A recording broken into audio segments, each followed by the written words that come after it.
صل وسلم دائما أبدا على حبيبك خير الخلق كلهم.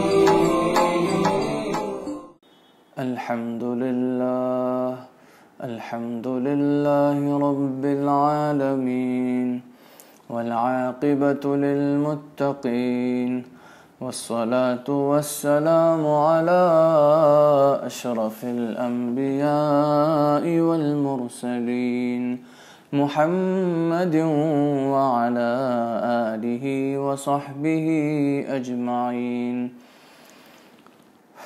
أعوذ بالله من الشيطان الرجيم. بسم الله الرحمن الرحيم. من عمل صالحا من ذكر أو أنثى وهو مؤمن فلنحيينه حياة طيبة ولنجزينهم أجرهم بأحسن ما كانوا يعملون. صدق اللہ العلی العظیم. سامعین کرام، اللہ کے ولیوں سے جو باتیں ہم نے سیکھی ہیں، اولیاء کرام کی بارگاہ میں جو سنا ہے، اور صوفیان کرام کی کتابوں میں جو آداب بیان کیے گئے ہیں، وہی ہم آپ تک پہنچا رہے ہیں الحمدللہ. انشاءاللہ آج بھی چند آداب سیکھنے کو ملیں گے. شروعات امام شاعرانی کے قول سے کرتے ہیں، جس میں بہت ضروری ادب امام شاعرانی نے بیان کیا. فرمایا اپنی کتاب الانوار القدسیہ کے اندر، وَمِن شَأْنِهِ أَلَّا يَلْتَفِتَ إِلَى شَيْءٍ مِّنَ الدُّنْيَا بعد ان جمعہ اللہ تعالی علی شیخہ. سچے مرید کے ادب میں سے یہ ہے، اس کی شان یہ ہے کہ جب اللہ رب العزت اس کو اس کے پیر سے ملا دے، جب مرید اللہ کے ولی تک پہنچ جائے، اس کو اللہ کے ایک ولی مل جائے، تو اس کی یہ شان نہیں کہ وہ دنیا کی چیزوں کے طرف مائل ہوتا چلا جائے، دنیا کی چیزوں کی طرف ملتفت ہو جائے، اس کی رغبت دنیا ہو جائے. یہ مرید کی شان نہیں. کیوں؟ کیونکہ فَإِنَّ بَيْنَ يَدَيْهِ جَمِيعُ مَا قُسِّمَ لِلْمُرِيدِ مِنَ الدُّنْيَا وَالْآخِرَةِ. دنیا اور آخرت میں جو بھی نعمتیں ہیں، سب کچھ اس کے سامنے ہے. اس لیے اللہ کے ولی سے بڑی نعمت کچھ نہیں. ہم نے پچھلے ویڈیو میں بھی بیان کیا کہ دنیا اور آخرت دونوں میں سب سے بڑی نعمت اللہ کو پانا ہے. جنت میں تو خدا کا دیدار سب کو ہو سکتا ہے، لیکن دنیا کے اندر اللہ کا دیدار کر لینا، اللہ کو ڈائریکٹ پا لینا، سب کی بس کی بات نہیں ہے، سب کے لیے ممکن نہیں ہے. تو دنیا میں اللہ کے ولی کو پا لینا، اللہ کا جن سے تعلق ہے ان کو پا لینا ہی سب سے بڑی نعمت ہے، سب سے بڑی نعمت ہے، کیونکہ وہ خلیفۃ اللہ بن کر آتے ہیں. اسی طرح امام علی بن وفا رحمہ اللہ فرماتے ہیں، یہ قول بھی الانوار القدسیہ کے اندر ہی ہے. فرمایا ان وجدت استاذک المحقق فقد وجدت حقیقتک. اگر تم تمہارے شیخ کو پالو جو حقیقت میں ماہر ہوں، حقیقت کا علم رکھنے والے، علم الحقائق میں ماہر، علم المعرفت رکھنے والے ایک پیر، اللہ کے ولی اگر تمہیں مل جائیں تو تمہیں تمہاری حقیقت مل چکی ہے، تمہیں حقیقت مل چکی ہے. کیا معنی ہے اس کا؟ دنیا میں جتنی بھی چیزیں ہیں، کسی بھی چیز کی کوئی حقیقت نہیں، کیونکہ کوئی چیز باقی رہنے والی نہیں ہے. آپ کی نوکری ہو، آپ کا پیسہ ہو، آپ کا منصب ہو، آپ کا پوسٹ ہو، آپ کا کچھ بھی باقی رہنے والی نہیں ہے دنیا میں کوئی بھی چیز. تو کسی چیز کی کوئی حقیقت نہیں. آج ہے کل ہوگی یا نہیں کوئی گارنٹی نہیں، لیکن دنیا میں اللہ کے ولی کو پا لینا حقیقت کو پانے کے برابر ہے، کیونکہ اللہ کے ولی کو پانا اللہ کو پانے کے برابر ہے۔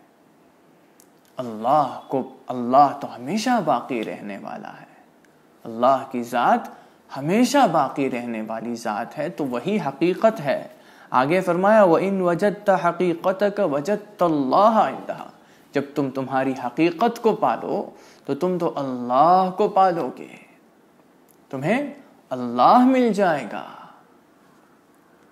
وَإِذَا وَجَدْتَ اللَّهَ عِندَهَا وَجَدْتَ كُلَّ شَيْءٍ، جب اللہ ہی مل جائے، جب اللہ کو تم پا لیتے ہو تو تمہیں تو سب کچھ مل گیا، ہر چیز تمہاری۔ فَلَيْسَ كُلُّ الْمُرَادِ إِلَّا فِي وَجْهِ هَذَا الْأُسْتَاذِ، یعنی کہ پیر کو پانے ہی سے تمہیں سب کچھ ملے گا، ہر مراد ان کو پانے سے ہی پوری ہوگی۔ تو جس کو اللہ کے ولی مل جاتے ہیں اس کو حقیقت مل گئی ہے، اس کو حقیقت مل گئی ہے۔ جب حقیقت مل گئی تو دنیا کی جو چیزیں ہیں اس کی کوئی حقیقت جب نہیں ہے تو کیوں مرید اس کے طرف راغب ہو، اس کے طرف مائل ہو، دنیا کی خواہشیں کیوں دل میں چھپائے رکھے مرید؟ جب اللہ کے ولی کو اس نے پا لیا تو اور کیا چاہیے؟ یہ مرید کو سوچنا ہے۔ تو مرید کو یہ چاہیے کہ وہ دنیا میں زہد اختیار کرے، دنیا میں زہد اختیار کرے، یعنی کہ دنیا کی چیزوں سے بے رغبت ہو جائے، یہی زہد ہے۔ امام زین الدین المخدوم اپنی کتاب ادکیہ کے اندر ایک شعر لکھتے ہیں، فرماتے ہیں وَقْنَعْ بِتَرْكِ الْمُشْتَهَى وَالْفَاخِرِ مِن مَطْعَمٍ وَمَلَابِسٍ وَمَنَازِلٍ۔ مفہوم بتاتے چلیں گے تاکہ وقت زیادہ نہ لے پائیں ہم آپ کا۔ فرمایا وَقْنَعْ بِتَرْكِ الْمُشْتَهَى وَالْفَاخِرِ مِن مَطْعَمٍ وَمَلَابِسٍ وَمَنَازِلٍ۔ دنیا کی جو شہوتیں ہیں، دنیا میں جو مزیدار کھانے، پھر عالیشان لباس، بڑے بڑے گھر بنگلے وغیرہ، ان ساری چیزوں کو چھوڑ دو، ان ساری چیزوں کو چھوڑ دو اور قناعت اختیار کرو۔ وقنا، یعنی کہ جو اللہ نے تمہیں دیا اسی سے راضی ہو جاؤ۔ اگر چھوٹا گھر ہے تو اسی سے راضی ہو جاؤ، اگر کوئی گاڑی ہی اللہ نے نہیں عطا کی تو پیدل ہی راضی رہو، پیدل جانے سے ہی راضی رہو۔ یہ ہے قناعت، جو اللہ نے عطا کیا اسی سے راضی ہو جانا قناعت ہے۔ آگے فرمایا مَن يَطْلُبَن غَيْرَ الَّذِي يَعْنِيهِ فَقَدْ فَاتَ الَّذِي يَعْنِيهِ مِنْ غَيْرِ اعْتِدَاءٍ۔ جو شخص بے ضرورت چیزوں کو طلب کرتا ہے، جو چیزیں ضروری نہیں ہیں اس کے لیے وہ طلب کرتا ہے، اس کی ضروری چیزیں، اس کے لیے جو چیزیں ضروری ہوتی ہیں وہ بھی فوت ہو جاتی ہیں۔ دنیا میں ضروری کیا ہے؟ دنیا میں ہم کیوں آئے ہیں؟ گاڑی خریدنے کے لیے، پیسہ جمانے کے لیے نہیں، بلکہ دنیا میں ہم آئے ہیں اللہ سے تعلق قائم کرنے کے لیے۔ تو جو شخص اللہ سے تعلق قائم کیے بغیر، جو ضروری چیز ہے وہ کیے بغیر بے ضروری چیزوں کی طلب کرتا ہے، اس کی ضرورت والی چیز اللہ سے جو تعلق ہے وہ نہیں ہو پائے گا۔ جو شخص بے ضروری چیزوں کی طرف دھیان دیتا ہے، بے ضروری چیزوں کی طلب میں لگتا ہے، اس شخص کے لیے ضروری جو چیز ہے تعلق باللہ، اللہ سے تعلق، وہ چھوٹ جائے گا، وہ فوت ہو جائے گا۔ یہ خیال رکھنا ہے۔ آگے فرمایا وَمُحِبُّ دُنْيَا قَائِلٌ أَيْنَ الطَّرِيقُ أَيْنَ الْخَلَاصُ كَمُسْكِرٍ شَرِبَ الطِّلَا۔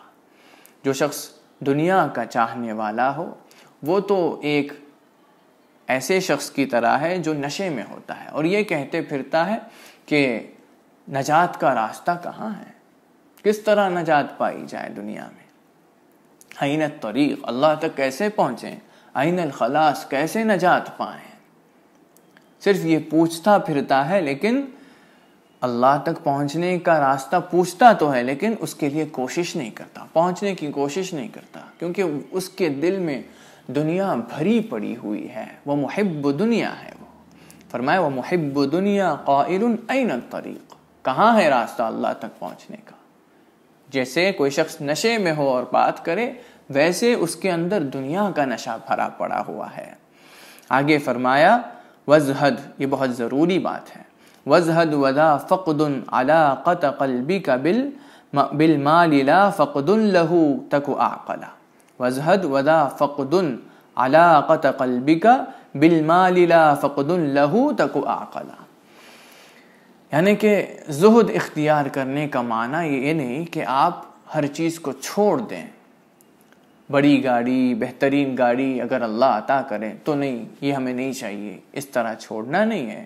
اگر اللہ رب العزت آپ کو بہترین گھر دیتا ہے، بڑا سا بڑا محل عطا کرتا ہے، تو زہد کا مطلب یہ نہیں کہ آپ اس سب کو چھوڑ کر چلے جائیں، نہیں، زہد کا مطلب یہ ہے کہ آپ کا دل اس سے لگے نہ، دل دنیا کی چیزوں سے لگا ہوا نہ ہو، یہی ہے زہد۔ وہی فرمایا وزہد وذا فقد علاقۃ قلبک، زہد کرو، لیکن زہد کیا ہے؟ زہد فقد علاقۃ قلبک، تمہارے دل کا جو تعلق ہے دنیا کی چیزوں سے وہ نہ رہے، دل ان چیزوں سے جڑا نہ رہے، دل کا ان چیزوں سے تعلق نہ رہے۔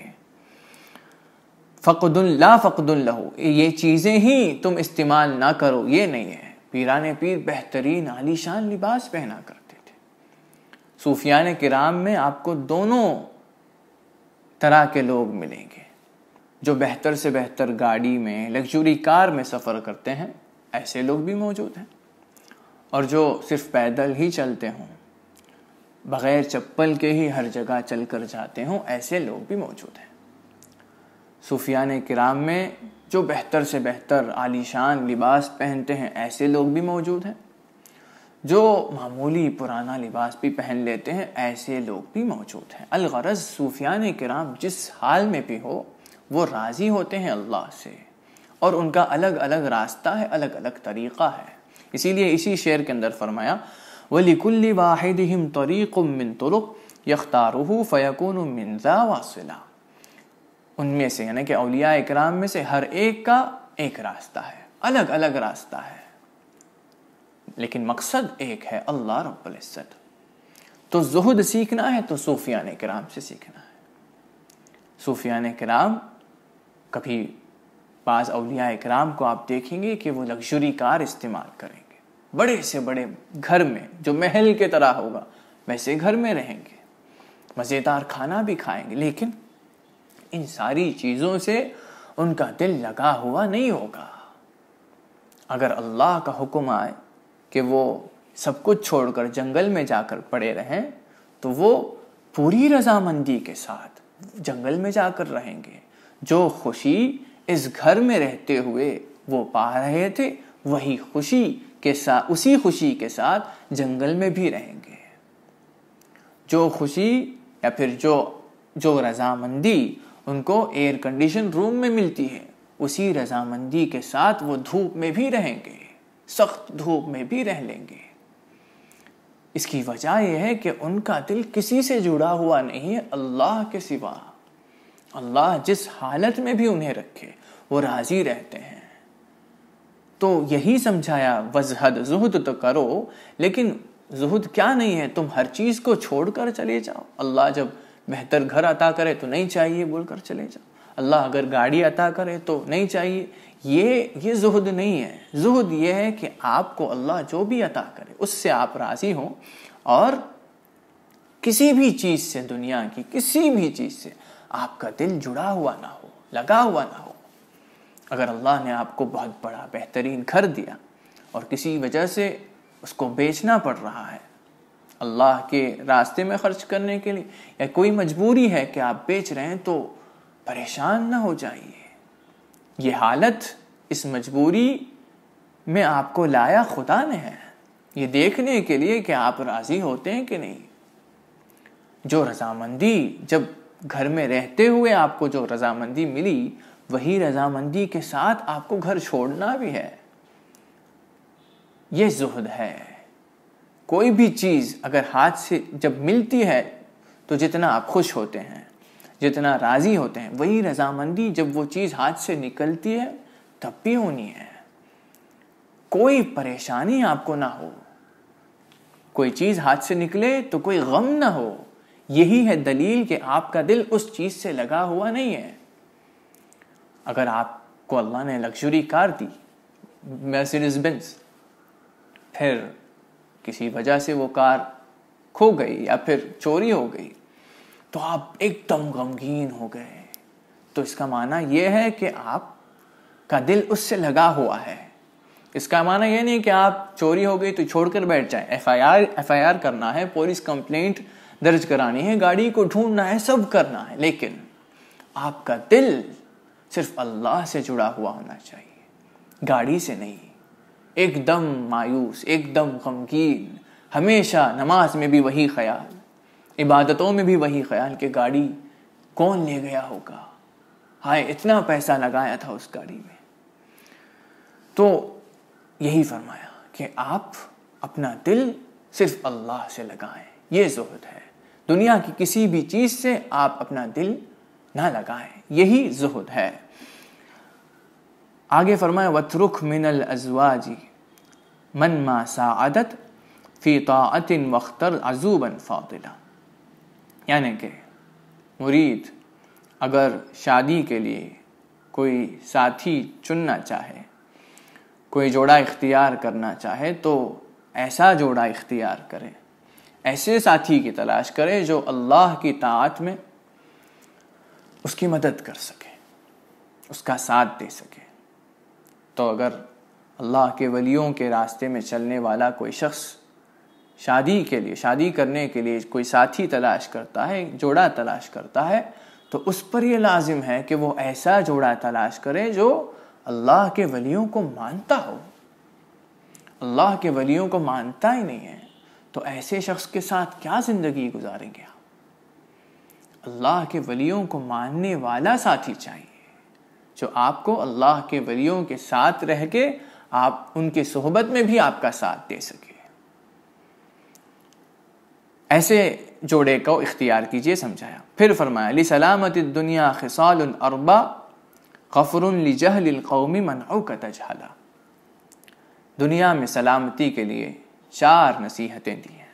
دنیا میں سلامتی کے لیے آپ آرام سے، اطمینان سے دنیا کی زندگی بتائیں، اس کے لیے 4 چیزیں۔ نمبر 1 غفر لجہل القوم، لوگوں کی جہالت پر انہیں معاف کریں۔ لوگ جہالت کی وجہ سے آپ کے بارے میں کبھی برائی بیان کریں گے، آپ کو تنگ کریں گے، پریشان کریں گے، تو یہ ان کی جہالت ہے سمجھ کر ان کو معاف کریں۔ تو یہ پہلی پوائنٹ ہے۔ دوسری پوائنٹ منعو کا تجہلا، آپ جہالت اختیار نہ کریں۔ جس طرح لوگ جہالت کی وجہ سے آپ کو پریشان کرتے ہیں، اسی طرح آپ بھی جاہل بن کر ان کو پریشان نہ کریں، لوگوں کو تنگ نہ کریں، کسی کو آپ کی وجہ سے کوئی پریشانی کا سامنا کرنا نہ پڑے۔ آگے فرمایا وَتَكُونُ مِن سَيْبِ الْأُنَاسِ عَائِسًا، لوگوں کے ہاتھ میں جو ہے، اللہ نے لوگوں کو جو عطا کیا اس کی تمنا آپ نہ کریں، وہ آپ کو کچھ دیں، یہ خیال رکھ کر نہ بیٹھے، یہ خواہش رکھ کر نہ بیٹھے، ان سے کچھ طلب نہ کریں، کچھ نہ مانگیں۔ وَلِسَيْبِ نَفْسِكَ لِلْأُنَاسِ بَاطِلًا، اور اللہ نے آپ کو جو عطا کیا اس میں سے سب کو عطا کیجئے، وہ بانٹیے گا، تقسیم کیجئے گا۔ تو یہ سلامت الدنیا کے لیے ہے کہ دنیا میں سلامتی کے لیے یہ 4 نصیحتیں اگر آپ ان پر چلیں گے تو دنیا میں سلامتی حاصل ہوگی۔ الغرض، پہلے ادب میں امام شعرانی نے یہی سمجھایا ہے کہ مرید کو یہ چاہیے کہ وہ زہد اختیار کرے، یعنی کہ جب اللہ کے ولی سے وہ جڑ چکا، اس کو سب کچھ مل گیا ہے، دنیا میں سب سے بڑی نعمت اس کو حاصل ہو گئی ہے، وہ ہے اللہ سے تعلق رکھنے والی ایک ہستی، ایک ذات۔ سب سے بڑی نعمت اس کو مل چکی ہے۔ جب سب سے بڑی نعمت مل گئی ہے تو ادنا سی چیزیں، دنیا کی حقیر چیزوں کی طرف نظر نہ کرے، مائل نہ ہو۔ ہاں اگر اللہ عطا کرتا ہے تو استعمال کر سکتا ہے، لیکن دل کسی بھی چیز سے نہ لگائے، یہی ہم نے اب تک سمجھایا۔ تو جس آیت کی تلاوت ہم نے شروعات میں کی، سورہ نحل کی آیت ہے، اس آیت میں اللہ نے فرمایا من عمل صالحا من ذکر او انثی، اچھا عمل، نیک کام جو بھی کرے، مرد ہو یا عورت، فلنحی وہو مؤمن، اور ایمان کے ساتھ کرے۔ مومن ہونا ضروری ہے، مومن ہونا ضروری ہے، اللہ پر ایمان لائے، رسول اللہ پر ایمان لائے، اور رسول اللہ کے جو وارث ہیں اولیاء کرام، اگر وہ ان کو پالے تو ان پر بھی ایمان لائے۔ ہر دور میں ہوتے ہیں اللہ کے رسول کے وارث اولیاء کرام، ان کو بھی مانے، تبھی ایمان کامل ہوگا۔ رسول اللہ پر ایمان کامل ہونا ہے تو رسول اللہ کے وارث بن کر جو اولیاء کرام آتے ہیں ان سے جڑنا ہے، ان کے صحبت اختیار کرنا ہے، ان پر ایمان لانا ہے، ان پر بھی یقین رکھنا ہے، تو آپ کا ایمان رسول اللہ پر کامل ہوگا، تبھی آپ کمالیت کے طور پر، کامل طور پر مومن کہلائیں گے۔ جو مومن ہوتے ہوئے نیک عمل کرے، مرد ہو یا عورت، فَلَنُحْيِيَنَّهُ حَيَاةً طَيِّبَةً، ہم اس کو، یعنی کہ اللہ فرما رہا ہے کہ ہم اس کو بہترین زندگی جلائیں گے، اچھی زندگی جلائیں گے، بہترین حیات، بہترین زندگی، نحیینہ حیاتاً طیبہ، بہترین زندگی جلائیں گے۔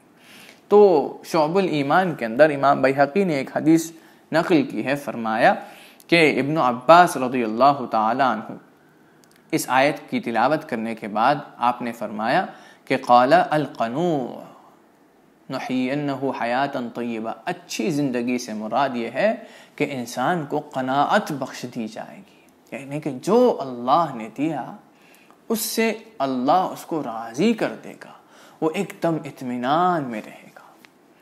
اچھی زندگی سے مطلب یہ نہیں کہ گاڑی بنگلہ سب کچھ، نوکری بہترین، نہیں، یہ مراد نہیں ہے۔ قناعت، جو اللہ نے عطا کیا اس سے وہ راضی رہے گا، ایک دم راضی، اس کا دل کوئی اور طلب ہی نہیں کرے گا۔ جب کوئی طلب ہی نہ رہے تو کوئی چیز کی کیا ضرورت؟ تو فرمایا قال القنوع، اس کو قنوع بنا دے گا، قناعت عطا کر دے گا اس کو۔ جب قناعت مل جائے گی، یعنی کہ جو چیز اللہ نے دیا ہے اسی سے وہ راضی ہو جائے گا۔ وَكَانَ رسول اللہ صلی اللہ علیہ وسلم يدعو فیقول، رسول اکرم صلی اللہ علیہ وسلم دعا کیا کرتے تھے اور یہ کہتے تھے اللہم اقنعنی بما رزقتنی وبارک لی فیہ، جو تو نے دیا اس سے مجھے راضی کر دے اللہ، اسی سے میں راضی رہوں اور طلب نہ کروں، وبارک لی فیہ، اور اسی میں مجھے برکت عطا کر۔ یہ رسول اکرم صلی اللہ علیہ وسلم کی دعاؤں میں شامل ہے۔ صحیح مسلم کی ایک اور حدیث ہے جس میں فرمایا رسول اللہ صلی اللہ علیہ وسلم نے کہ قد افلح من اسلم ورزق کفافا وقنعه اللہ بما آتاہ، کامیاب ہے وہ شخص جو مسلمان ہوا پھر اللہ نے اس کو کفاف عطا کی، یعنی کہ قناعت، جو اللہ نے دیا اس سے رضامندی بخش دی۔ اور کفاف کا یہ بھی مطلب ہے کہ جو قدر کفایت ہے اللہ نے اس کو عطا کر دیا، ہر چیز میں قدر کفایت اللہ نے اس کو دے دیا۔ وَقَنَّعَهُ اللَّهُ، اور اس کو قناعت بخشی، اس کو راضی کر دیا، جو دیا اسی سے راضی کر دیا، بما آتاہ، جو دیا اللہ نے اسی سے راضی کر دیا، ایسا شخص کامیاب ہے، قد افلح۔ تو سامعین اکرام، مسلم شریف کی ایک اور حدیث سن لیجئے جس میں رسول اکرم صلی اللہ علیہ وسلم نے دل کے اندر قناعت پیدا کرنے کا ایک طریقہ بیان کیا ہے۔ فرمایا کہ انظروا الی من اسفل منکم ولا تنظروا الی من هو فوقکم، یعنی کہ تم سے جو نیچے ہیں انہی کے طرف دیکھو، تبھی تم کو جو اللہ نے نعمت دی اس کا شکر کر پاؤ گے، تم سے جو اوپر ہیں ان کے طرف نہ دیکھو، یعنی کہ اگر اللہ نے تمہیں مال بخشا ہے تو تم سے کم جس کو مال دیا ہے اس کے طرف دیکھو، تم سے زیادہ جو امیر ہے اس کے طرف دیکھو گے تو ناشکری کرو گے، تم سے بھی کم اللہ نے جس کو عطا کیا ہے اس کو دیکھو تو تم شکر کر پاؤ گے کہ اللہ نے تم کو بہت دیا ہے۔ یہ بھی قناعت کو پیدا کرنے کا ایک طریقہ ہے، دل کے اندر رضامندی پیدا کرنے کا ایک طریقہ ہے، اللہ نے جو دیا اس سے آپ اگر راضی ہونا چاہتے ہیں تو ایک طریقہ سرکار دو عالم صلی اللہ علیہ وسلم نے یہ فرمایا کہ انظروا الی من هو اسفل منکم، تم سے جو نیچے ہیں، تم سے جو کم ہیں، ان کے طرف دیکھو، ولا تنظروا الی من هو فوقکم، تم سے جو اوپر ہیں، تم سے زیادہ جو امیر ہیں، تم سے زیادہ جن کو نعمتیں ملی ہیں ان کو نہ دیکھو، تم سے کم جن کو نعمتیں ملی ہیں ان کے طرف دیکھو گے تو تمہیں جو نعمتیں اللہ نے عطا کی اس سے راضی ہو جاؤ گے، تمہیں قناعت مل جائے گی۔ جامع الاحادیث کے اندر امام سیوطی نے ایک اور حدیث کا ذکر کیا کہ فرمایا قال رسول اللہ صلی اللہ علیہ وسلم اذا اراد اللہ بعبد خیرا ارضاہ بما قسم له وبارک له فیہ، اگر اللہ رب العزت کسی شخص کے لیے خیر چاہتا ہے، خیر کا ارادہ کرتا ہے تو اس کو راضی کر دیتا ہے، کس سے؟ بما قسم له، جو اس کو عطا کیا اسی سے اس کو راضی کرتا ہے، وبارک له فیہ، اور اسی میں اس کو برکت عطا کر دیتا ہے، جو اس کو عطا کیا اس سے وہ راضی، اور اسی میں اللہ اس کو اتنی برکت دیتا ہے کہ وہ ہمیشہ راضی رہتا ہے۔ تو سامعین کرام، اب تک ہم نے صرف ایک ادب بیان کیا، وہ ہے زہد اختیار کرنا۔ اللہ کے ولی کو پانے کے بعد دنیا کی حقیر چیزوں کے طرف نظر نہ کریں، اس کے طرف مائل نہ ہو جائیں۔ یہ مریدوں کی شان نہیں کہ اللہ کے ولی کو، اللہ سے جن کا تعلق ہے ان کو پانے کے بعد بھی ان کا دل مطمئن نہیں ہوا، ان کا دل ہمیشہ دنیا کی چیزوں کی طرف ہی راغب ہو رہا ہے، تو یہ مریدوں کی شان نہیں، سچے مریدوں کی پہچان یہ نہیں ہے۔ تو زہد اختیار کرنا ہے، تو زہد کا مطلب یہ نہیں کہ آپ چیزوں کو چھوڑ دیں، زہد کا مطلب یہ ہے کہ آپ کا چیزوں سے کوئی لگاؤ نہ رہے، آپ کے دل میں کسی بھی دنیا کی چیز سے کوئی لگاؤ نہ رہے، یہی زہد ہم نے بتایا۔ اور قناعت کے بارے میں ہم نے بیان کیا کہ اللہ نے جو دیا اسی سے راضی ہونا ہے۔ اگلا ادب امام شعرانی نے اپنی کتاب لطائف المنن کے اندر فرمایا کہ وَمِمَّا أَنْعَمَ اللَّهُ تَبَارَكَ وَتَعَالَى عَلَيَّ خَوْفِي مِنْ فِعْلِ شَيْءٍ يُغَيِّرُ قَلْبَ أَحَدٍ مِنَ الْفُقَرَاءِ الصَّادِقِينَ الَّذِينَ ظَهَرُوا فِي الْعَصْرِ، اللہ رب العزت کے بڑے بڑے انعامات جو مجھ پر ہوئے ان میں سے یہ بھی ہے کہ اللہ نے مجھے ڈر عطا کیا، خوف دے دیا۔ کس بات کا خوف؟ کہ میں کوئی بھی ایسا کام کروں جس سے اللہ کے ولیوں کو تکلیف ہو، جس سے اللہ کے ولیوں کے دل میں میرے لیے ناراضگی پیدا ہو، ایسا کوئی بھی کام میں کرنے سے ڈرتا ہوں۔ یہ اللہ کا بہت بڑا فضل ہے۔ کس نے فرمایا؟ امام شعرانی نے فرمایا۔ خاص کر کیسے اولیاء کرام؟ الذین طہروا فی العصر، زمانے کے اولیاء کرام، یعنی کہ ہر دور میں جو اولیاء کرام ہوتے ہیں ان کو اہل العصر کہا جاتا ہے، زمانے والے۔ تو آج کے دور میں جو اولیاء کرام موجود ہیں وہ اہل العصر ہیں آج۔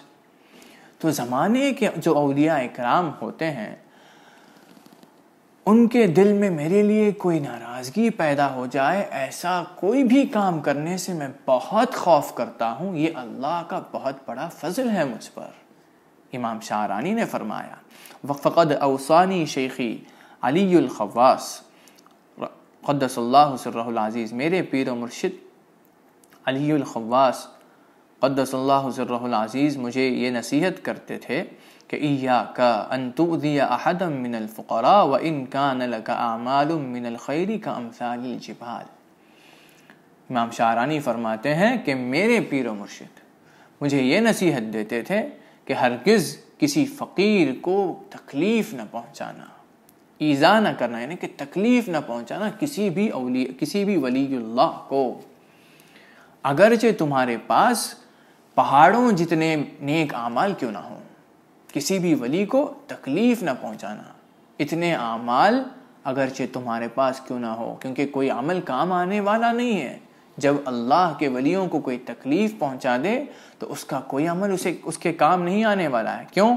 فَإِنَّهُ لَا يَنْفَعُ مَنْ يُؤْذِي أَحَدًا مِنْ هَذِهِ الطَّائِفَةِ عَمَلُهُ لِعَدَمِ صُعُودِهِ إِلَى السَّمَاءِ، کیونکہ جو شخص اللہ کے ولیوں کو تکلیف پہنچاتا ہے، اس کا کوئی بھی عمل، اس کے کوئی کام نہیں آتا کہ اس کا عمل آسمان تک پہنچتا ہی نہیں، اوپر جاتا ہی نہیں ہے۔ فَإِنَّهُ مُحَارِبٌ لِلَّهِ تَعَالَى، کیونکہ وہ تو اللہ سے جنگ میں ہے۔ صحیح بخاری کی حدیث ہے، جو شخص میرے ولی سے دشمنی کرے، من عادى لي وليا فقد آذنته بالحرب، میں نے اس کے ساتھ جنگ کا اعلان کیا۔ ایک اور روایت میں آتا ہے من عادى لي وليا، جو شخص میرے ولی کو تکلیف پہنچائے اس کے ساتھ میں جنگ کا اعلان کرتا ہوں۔ اللہ جنگ کر رہا ہے۔ فَإِنَّهُ مُحَارِبٌ لِلَّهِ، ایسا شخص تو اللہ سے جنگ میں ہے نا، کیونکہ اللہ نے فرمایا کہ من عادى لي وليا فقد آذنته بالحرب، جو میرے ولی سے دشمنی کرے اس کے ساتھ میں جنگ کا اعلان کرتا ہوں۔ تو ایسے شخص کا عمل آسمان تک پہنچتا ہی نہیں ہے، کیونکہ وہ اللہ سے جنگ میں ہے۔ وَعَمَلُ مَنْ حَارَبَ اللَّهَ مَرْدُودٌ عَلَيْهِ، جو اللہ سے جنگ میں ہے اس کا ہر عمل تو مردود ہے۔ اسی لیے مرید کو یہ چاہیے کہ وہ ایسا کام کرنے سے بچے جس سے کسی بھی ولی اللہ کو تکلیف پہنچتی ہو، کسی بھی ولی کوئی ایسی بات بھی نہ کرے، نہ ہی کوئی ایسا کام کرے جس سے کسی بھی اللہ سے تعلق رکھنے والی ہستی کو، یعنی کہ اولیاء کرام کو آج کے دور میں تکلیف نہ پہنچے، ان کے دل میں آپ کے لیے ناراضگی پیدا ہو، ایسا کوئی کام نہ کیجیے گا۔ یہ ادب ہے مریدوں کا۔ آگے امام شعرانی نے اپنی کتاب الانوار القدسیہ کے اندر فرمایا وَمِن شَأْنِهِ بَلْ مِنَ الْوَاجِبِ عَلَيْهِ أَن يُبَادِرَ إِلَى مُصَالَحَةِ شَيْخِهِ إِذَا غَضِبَ عَلَيْهِ وَإِن لَّمْ يُعْلِمْهُ بِذَنبِهِ، مرید کے ادب میں سے ہے، بلکہ مرید کے لیے واجب ہے کہ جب اس کو یہ احساس ہو کہ اس کے پیر اس سے ناراض ہیں، ولی اللہ اس سے ناراض ہیں، جب مرید کو یہ احساس ہو تو فوراً مرید کو یہ چاہیے کہ وہ جائے بارگاہ میں معافی مانگے اور کسی بھی طرح ان کو راضی کرے، کسی بھی طرح ان کو راضی کرنے کی کوشش کرے۔ وَإِن لَّمْ يُعْلِمْهُ بِذَنبٍ، اگرچہ پیر اس کو اس کی غلطی کیا ہے، اس نے کیا غلطی کیا کہ پیر ناراض ہوئے، یہ بات نہیں بتاتے ہیں، تب بھی مرید کو یہ چاہیے کہ وہ کسی طرح اللہ کے ولی کو راضی کرے، کیونکہ اللہ کے ولی کا ناراض ہونا عام لوگوں کے ناراض ہونے کی طرح نہیں ہے۔ دنیا اور آخرت دونوں برباد ہو جائیں گے اگر اللہ کے ولی آپ سے ناراض ہوتے ہیں، کیونکہ اللہ کے ولی کی ناراضگی اللہ کی ناراضگی ہے، وہ اللہ کے الہام ہی سے سب کچھ کرتے ہیں، تو اگر ناراض ہوتے ہیں تو اللہ ناراض ہے، اسی لیے ناراض ہو رہے ہیں، یہ بات سمجھیے گا۔ آگے فرمایا وَمَن تَسَاهَلَ فِي عَدْمِ الْمُبَادَرَةِ إِلَى صُلْحِ أُسْتَاذِهِ فَهُوَ دَلِيلٌ عَلَى خِذْلَانِهِ، جو شخص اللہ کے ولی جب ناراض ہوتے ہیں تو ان کو راضی کرنے کی کوشش نہیں کرتا، ان سے معافی نہیں مانگتا، تو یہ اس بات کی دلیل ہے کہ اس کو اللہ کے ولی نے چھوڑ دیا ہے، اس کو اللہ نے بھی چھوڑ دیا، جس کو ولی اللہ نے چھوڑ دیا اس کو اللہ نے بھی چھوڑ دیا۔ وَرُبَّمَا رَجَعَ إِلَى حَالَةٍ أَنْقَصَ مِنَ الْحَالَةِ الَّتِي كَانَ عَلَيْهَا قَبْلَ صُحْبَةِ الشَّيْخِ، اور بعض مرتبہ انجام یہ بھی ہو سکتا ہے کہ جس حالت پر وہ تھا اللہ کے ولی کی صحبت میں آنے سے پہلے، جس حالت میں وہ تھا اسی حالت کو وہ پہنچ جائے گا۔ کیا حالت؟ گناہوں میں تھا، وہ غفلتوں میں تھا، نادانی کر رہا تھا، اللہ کی نافرمانی کر رہا تھا، جہالت میں تھا، تو یہ تھی اس کی حالت اللہ کے ولی سے جڑنے کے بعد۔ جب اللہ کے ولی سے جڑا، ان کی صحبت اختیار کی تو اخلاق اونچے ہوئے، اعمال سدھرے، نیک بنا، وہ گناہ چھوٹے، سب کچھ ہوا۔ لیکن جب اللہ کے ولی کسی بات سے ناراض ہیں اور وہ اللہ کے ولی کو راضی کرنے کی کوشش نہیں کر رہا ہے، معافی نہیں مانگ رہا ہے، تو ہو سکتا ہے کہ وہ جس حالت پر تھا اسی حالت پر واپس پہنچ جائے گا، گناہوں میں، غفلتوں میں۔ اس لیے جب بھی مرید یہ دیکھے کہ اس کے پیر اس سے ناراض ہیں تو فوراً ان کو راضی کرنے کی کوشش کرے، معافی مانگے، اگرچہ اس کو پتہ نہ چلے کہ ہم نے غلطی کیا کی، معافی مانگے۔ آگے فرمایا وَسَمِعْتُ سَيِّدِي عَلِيَّ الْمَرْصَفِي رحمہ اللہ یقول من لم يكن شیخہ علیہ اشد من لم يكن غضب شیخہ علیہ اشد من دخول النار فلیس له فی الصدق قدم۔ میں نے اپنے پیر و مرشد سیدنا علی المرصفی رحمہ اللہ کو یہ کہتے ہوئے سنا کہ جس شخص کے نزدیک پیر کی ناراضگی، اللہ کے ولی کی ناراضگی جہنم میں داخل ہونے سے بھی شدید نہ ہو، جو شخص اللہ کے ولی کی ناراضگی کو جہنم سے بھی شدید نہ سمجھے، سخت نہ سمجھے، ایسا شخص سچا نہیں ہے۔ فَلَيْسَ لَهُ فِي الصِّدْقِ قَدَمٌ، اس کے یقین میں وہ سچا نہیں ہے، اس کی محبت سچی نہیں ہے۔ کیوں؟ کیونکہ اللہ کے ولی کی ناراضگی اللہ کی ناراضگی ہے، وہ مرید سے اسی لیے ناراض ہیں کہ اللہ اس سے ناراض ہیں۔ تو اللہ کے ولی کا غضب اللہ کا غضب ہے، اور جہنم اللہ کے غضب سے بڑی تو نہیں ہے۔ تو اس لیے اس بات کو سمجھیے گا، جب بھی اللہ کے ولی، آپ کے پیر آپ سے ناراض ہیں، یہ بات آپ کو سمجھ میں آئے، آپ کو محسوس ہو، تو فوراً ان کی بارگاہ میں جا کر معافی طلب کیجیے گا اور ان کو راضی کرنے کی کوشش کیجیے گا۔ آگے امام شاعرانی نے فرمایا وَسَمِعْتُ سَيِّدِي محمد الشنابی رحمہ اللہ یقول، میں نے اپنے پیر و مرشد محمد الشنابی رحمۃ اللہ علیہ کو یہ کہتے ہوئے سنا کہ اذا كان العاق لوالده الطين لا يرفع له الى السماء عمل فكيف بوالده الروحي الذي يريد ان يجعله جليسا للحق جل وعلا۔ اگر مرید اپنے والد کی نافرمانی کرتا ہے، والد کو ناراض کرتا ہے، کون سے والد؟ جسمانی والد۔ جس والد نے اس کو پیدا کیا اس کو جسمانی والد کہا جاتا ہے، اور پیر کو روحانی والد کہا جاتا ہے۔ جب جسمانی والد کو، جس والد نے مرید کو پیدا کیا، دنیا میں آنے کا سبب جو بنے، اگر ان کو ناراض کرتا ہے، ان کی نافرمانی کرتا ہے، تو ایسے شخص کا عمل ہی جب آسمان تک نہیں پہنچتا، قبول نہیں ہوتا، تو جو روحانی والد ہیں، جو پیر ہیں، اللہ کے ولی ہیں، ان کی نافرمانی، ان کی ناراضگی مول لینے کے بعد، ان کو ناراض کرنے کے بعد کیا مرید کا عمل آسمان تک پہنچ سکتا ہے، قبول ہو سکتا ہے؟ نہیں ہو سکتا۔ یہی فرمایا امام محمد الشنابی رحمۃ اللہ علیہ نے۔ پھر امام شاعرانی نے یہ بھی فرمایا وَسَمِعْتُ وَلَدِي عَبْدَ الرحمن وَهُوَ ابْنُ 5 سنین، میرا بیٹا جو صرف 5 سال کا ہے وہ بھی یہ بات سمجھتا ہے کہ اللہ کے ولی کی ناراضگی کو اتنے آسانی سے مت لیں آپ۔ فرمایا کہ میرا بیٹا بھی یہ کہتا تھا کہ المرید الصادق، سچا مرید تو وہ ہے کہ اذا غضب شیخہ علیہ تکاد روحہ تزہق، اگر اس کے پیر اس سے ناراض ہو جاتے ہیں تو اس کو تو ایسے محسوس ہوتا ہے کہ اس کی روح نکل گئی ہے۔ لا یأکل ولا یشرب ولا یضحک، نہ ہنستا ہے، نہ کھاتا ہے، نہ پیتا ہے، ولا ینام، نہ اس کو نیند آتی ہے، حتی یرضی عنہ شیخہ، جب تک اس کے پیر واپس اس سے راضی نہیں ہو جاتے، ولی اللہ کی ناراضگی کم نہیں ہو جاتی، تب تک مرید کا حال یہی ہوتا ہے۔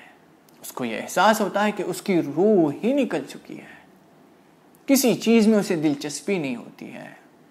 یہ کس نے فرمایا؟ امام شاعرانی کا جو بیٹا ہے، جو 5 سال کا ہے، وہ بھی یہ جانتا ہے کہ اللہ کے ولی کا غضب بہت شدید ہوتا ہے۔ الغرض اللہ کے ولی، آپ کے پیر جب آپ سے ناراض ہو جاتے ہیں تو فوراً ان کی بارگاہ میں جائیں اور ان سے معافی طلب کریں اور ان کو راضی کریں۔ یہی ادب ہے۔ اللہ رب العزت سے دعا ہے کہ اللہ ہمیں اس کے ولیوں کے غضب سے بچائے۔ آمین۔ وآخر دعوانا الحمدللہ رب العالمین۔